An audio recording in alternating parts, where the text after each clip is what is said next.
Hello, chemistry students. This is Dr. Garut.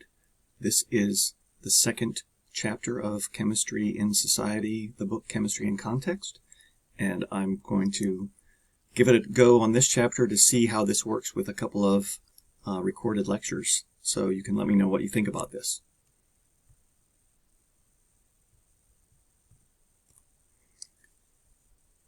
This chapter is about the air that we breathe. It starts out with the components of the atmosphere and it moves into pollution and things like that.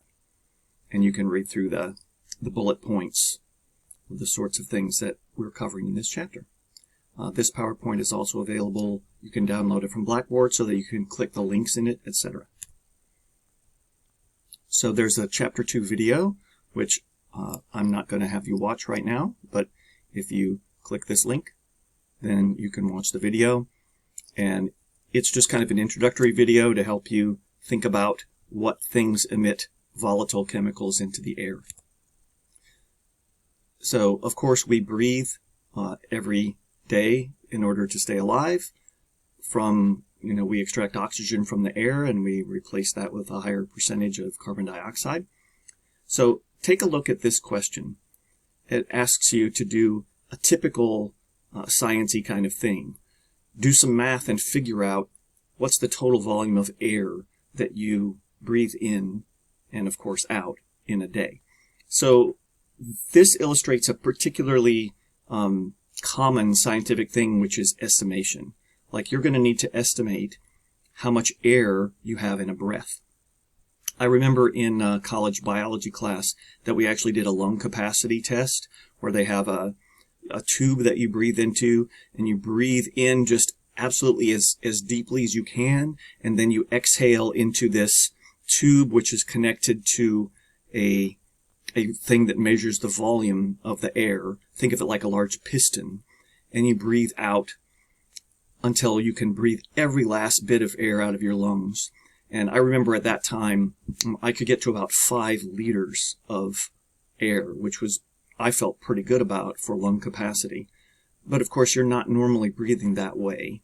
So I guess I'm just going to estimate that I breathe in 2 liters of air in a normal breath. And right before this recording, I estimated that my respirations were about 15 breaths a minute. So that's what you would need to know. And then this question says, determine how many breaths you take per minute, and then calculate how much air you exhale every day.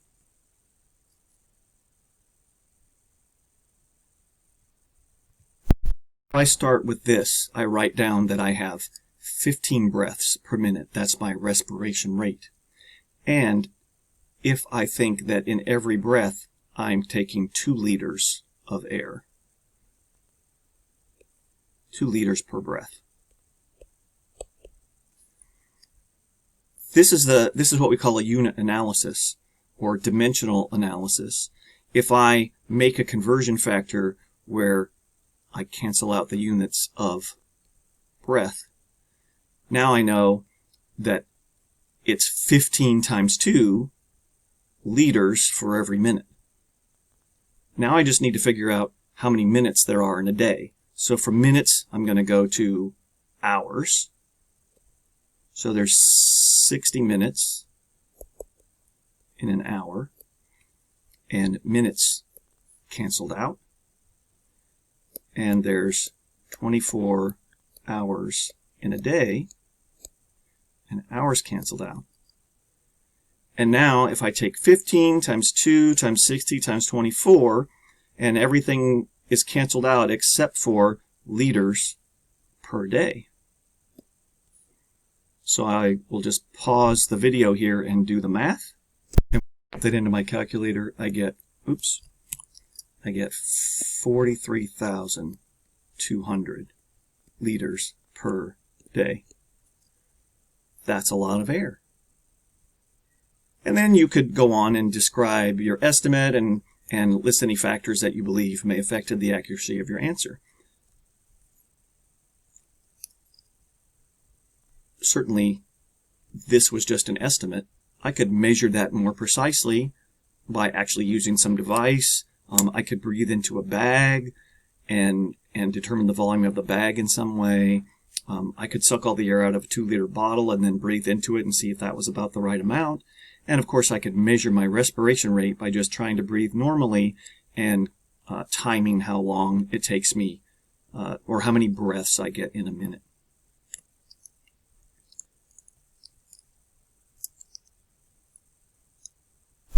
Picture is showing you a cross-sectional area of the atmosphere. And if you imagine that, think about most of the atmosphere where most of the air is, like where planes can fly and stuff, going up to about this level, that's about 100 kilometers up. It seems like there's a lot of air, but it's just a really thin envelope of air around the Earth. If you, the diameter of the Earth I just looked up is about 8,000 miles. It's about 12,700 kilometers. So only 100 kilometers being the thickness of the atmosphere.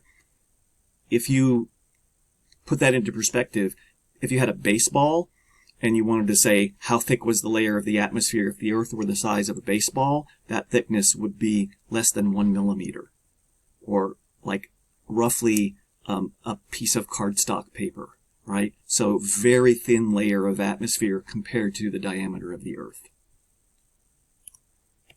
And most of the air on the Earth is composed of nitrogen. And nitrogen gas is what we call a diatomic gas. It has 2 nitrogen atoms connected together to make a diatomic molecule.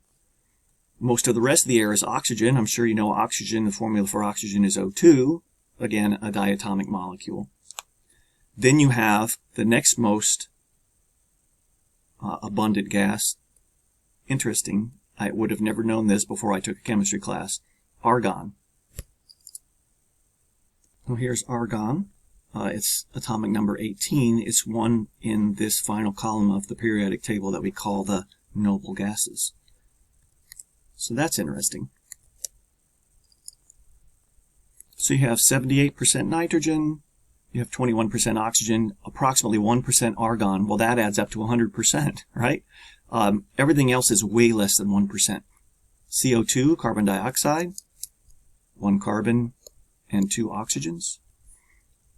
Only 0.4%, and everything else less than 0.3%. I would have thought CO2 was more, wouldn't you? Also, this is dry air, so it's not including water vapor. The amount of water or humidity in the air is going to change based on how dry the air is. So here are those percentages. So if you look at what happens when you breathe air in, you're extracting some of the oxygen, and you're adding some carbon dioxide, and the nitrogen and argon and other stuff remain unchanged. There are ways to measure concentration, and notice we have these things that I call conversion factors, because when you have something in the numerator and something in the denominator, it allows you to do a conversion like we did when we did this math. Breaths per minute, liters per breaths cancel out. So when you have a percent, you can turn that into a conversion factor. Percent means per 100, like there are 100 cents in $1, right? So percent means per 100. So 21% oxygen means 21 oxygen molecules out of every 100 molecules. Or I guess you'd have to say every 100 particles, because argon is not a molecule, it's just an element, whereas oxygen is a molecule and nitrogen is a molecule in 2. So just like percent, you can do other units of concentration. You could do parts per thousand, or parts per million, or parts per billion. A part per million you can think of as like 1 drop in a bucket. A part per billion you can think of like 1 drop in a small town swimming pool size, just to give you an idea of that. So you can change those into conversion factors by just taking the number of parts per whatever and dividing it by either 100 for percent or 1,000,000 for parts per million. And you could even write that in scientific notation if you wanted to. 1,000,000 is 10 to the 6th. Or if you entered that into your calculator, 1 times 10 to the 6th molecules or particles. And here's how you would do that. So if I say 0.402 parts per thousand, well, that would be the same as saying 0.402 CO2 molecules for every 1,000 molecules. Parts per thousand. That's how you change them into a conversion factor. So here's a question you could answer. Some say a part per million is the same as 1 second in nearly 12 days. Is this accurate? Well, how would you figure that out? You would have to figure out how many seconds there are in 12 days and see if that adds up to about 1,000,000. So you would use conversion factors for that. You would say, okay, well, 12 days. From days, I'm going to need to convert into hours. From hours, I'm going to convert into minutes. And from minutes into seconds. So I would do conversion factors. And I would say 12 days, 24 hours in a day, days cancel. Then we want to go to minutes, 60 minutes per hour, and hours cancel, and then to seconds, 60 seconds in a minute, and minutes cancel. So then I just get out my calculator, and I take everything in the numerator divided by everything in the denominator, but there are no numbers. Everything's 1 in the denominator, 1 day, 1 hour, 1 minute. So I just take 12 times 24 times 60 and times 60, and I get 103,680. And I put some commas in there. That's just about 1,000,000, right? Some say that a part per million is the same as 1 second in nearly 12 days. Well, sounds about right. 12 days would be 1.04, rounding off, million seconds. So you could do these other questions. Steps, feet into miles. You need to know how many feet there are in a mile. Do you know? 5,280. Milliliters and gallons. Oh, gee, you're going to have to look up a conversion factor from gallons into the metric system. Can you find a conversion factor for gallons into milliliters? Probably so. Or you can convert gallons. You could do it the hard way. Gallons into quarts, into maybe ounces, 32 ounces in a quart, and then from ounces into milliliters. And I happen to know there are about 29 milliliters in an ounce. So I'm going to let you see if you could do that one. Of course, besides air, there are certainly other things that are in our atmosphere and some things that we don't want there. This is a picture of Beijing.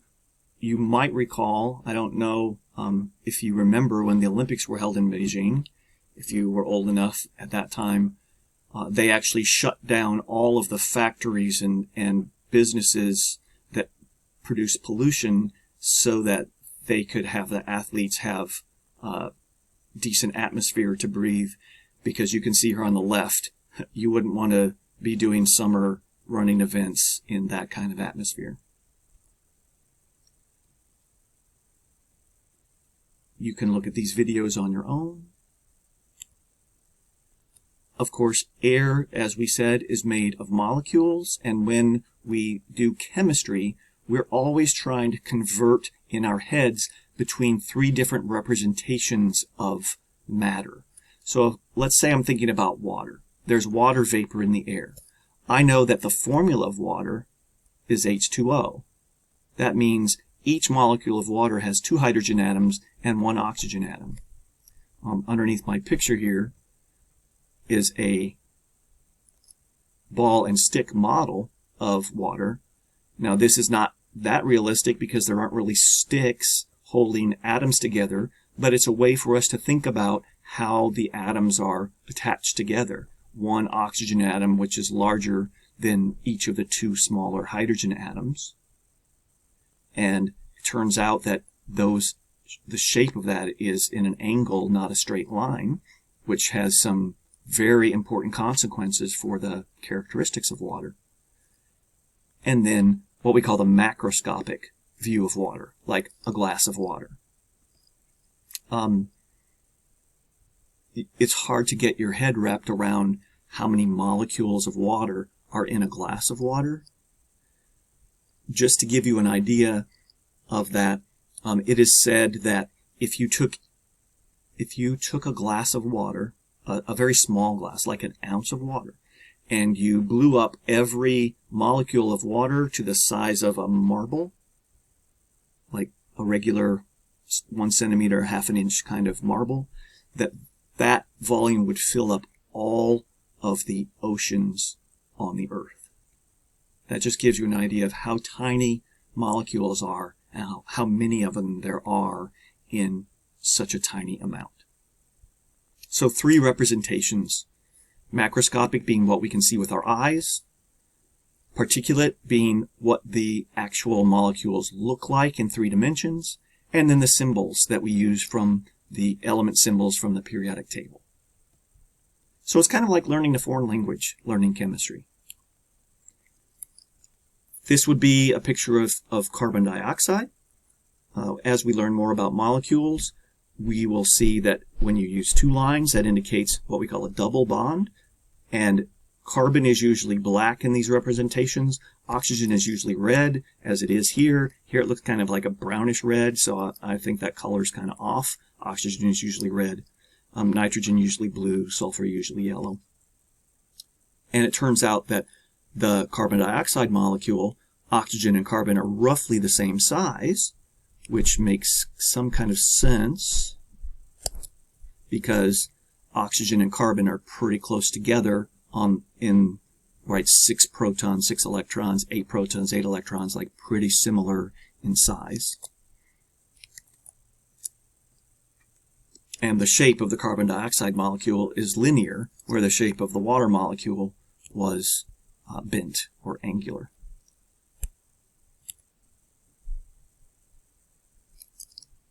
So there are some rules for naming molecules like carbon dioxide, and the rules are that when you have molecules, which, as we'll learn, are typically made out of elements that are non-metals, so carbon, hydrogen, oxygen, nitrogen, and sulfur are all non-metals. You use these prefixes to indicate how many of them are in the formula. So when you have carbon dioxide, you use the prefix di to indicate that there are 2 oxygens in the carbon dioxide. If you just have 1 oxygen, then you have carbon monoxide, but when you have an O next to another O, monoxide, you just get rid of one of the O's and you just call it monoxide, so carbon monoxide. And then you might notice that we didn't use mono when it's on the first element. So that's how you name molecular compounds. And I'll probably post a video that I use in my other class where you practice naming things like that. But, simply if I have this molecule and 2O5, then you name the first one nitrogen with the prefix di, so dinitrogen. The second one is oxide again, and there's 5 of them, so 5 would be pentaoxide, but again you get rid of one of the vowels there, and you just make it pentoxide, so dinitrogen, pentoxide. And you notice that the ending is always changed to that IDE. So oxide, or you'd have hydride, or nitride, or sulfide, right? So that's how you can learn a little bit about naming molecules. And here is, I put in the PowerPoint for you some of those rules. which I just covered. So why don't you do some of these? Write the chemical formulas for nitrogen monoxide, nitrogen dioxide, dinitrogen monoxide, dinitrogen tetraoxide, except for it wouldn't be called tetraoxide, it would be called tetroxide, and the names for SO2 and SO3. So just do that for yourself. I think you probably have it figured out. Pause the video and write them down, and then I'll put them here on the slide in about 5 seconds.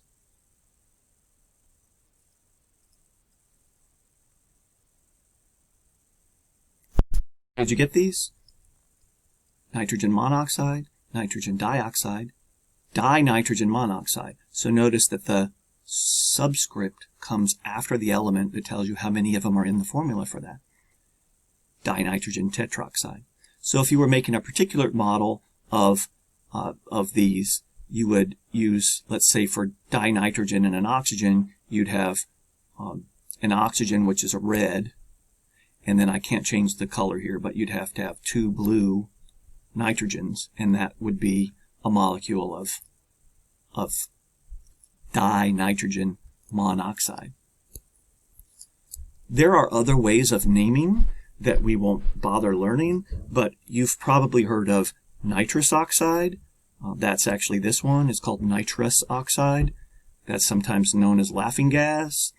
This one is called nitric oxide, which is a pollutant and also a neurotransmitter in your brain. So nitric oxide and nitrous oxide. And then here you have sulfur dioxide and sulfur trioxide, because we don't use mono when it's on the first element. Many compounds have a common name that is more widely used than their systematic name. Why don't you pause the video and on your paper write down the actual name of these, the actual formula for these right next to it. So do that now.